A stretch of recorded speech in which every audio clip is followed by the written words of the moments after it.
Alfabetização, jovens e adultos, não é um ato apenas de ensino.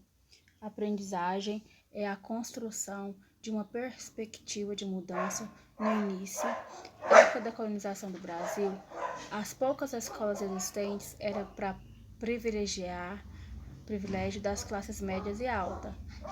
Nossas famílias e filhos possuíam acompanhamento escolar na infância. Não havia necessidade de uma alfabetização para jovens e adultos. As classes pobres não tinham acesso a instruções escolar e, quando a recebiam, era de forma indireta. A educação brasileira teve seu início com o fim dos regimes das capitanias.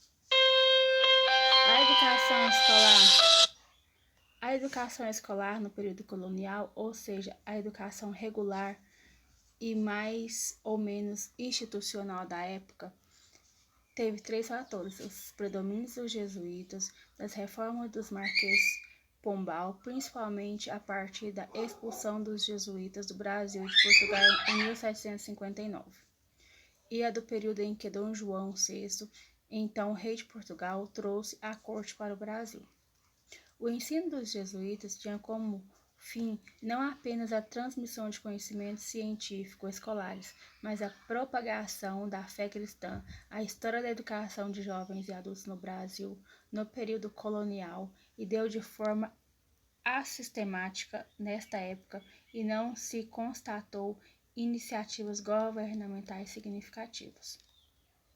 Os métodos jesuíticos permaneceram até o período pombalino. Com a expulsão dos jesuítas, nesse período Pombal organizava as escolas de acordo com os interesses do Estado. Com a chegada da família real do Brasil, a educação perdeu seu foco e já não era ampla. Após a proclamação da independência do Brasil, foi outorgada a primeira Constituição Brasileira. No artigo 179, dela constatava que a instrução primária era gratuita para todos os cidadãos. Mesmo a instrução, sendo gratuita, não favorecia as classes pobres, pois este não tinha acesso à escola, ou seja, era para todos, porém inacessível a quase todos. Decorrer dos séculos, houve várias reformas. No Brasil, o discurso em favor da educação popular é antigo.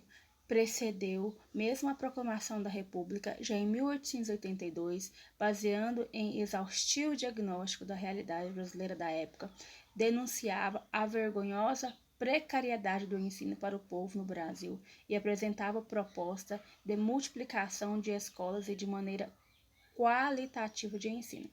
A Constituição, em 1934, não teve êxito, pois Getúlio Vargas, o então presidente da República, tornou-o um ditador através do golpe militar.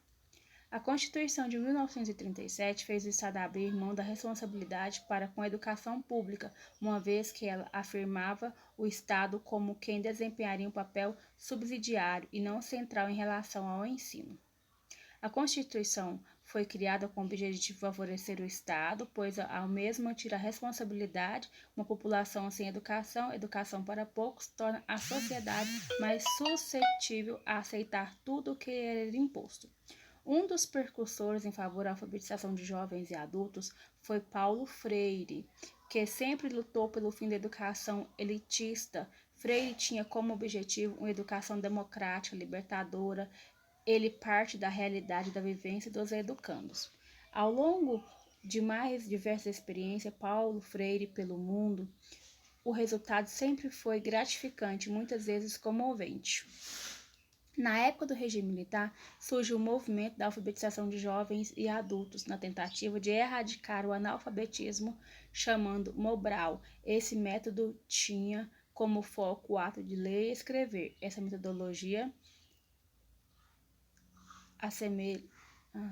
Fica 5 minutos.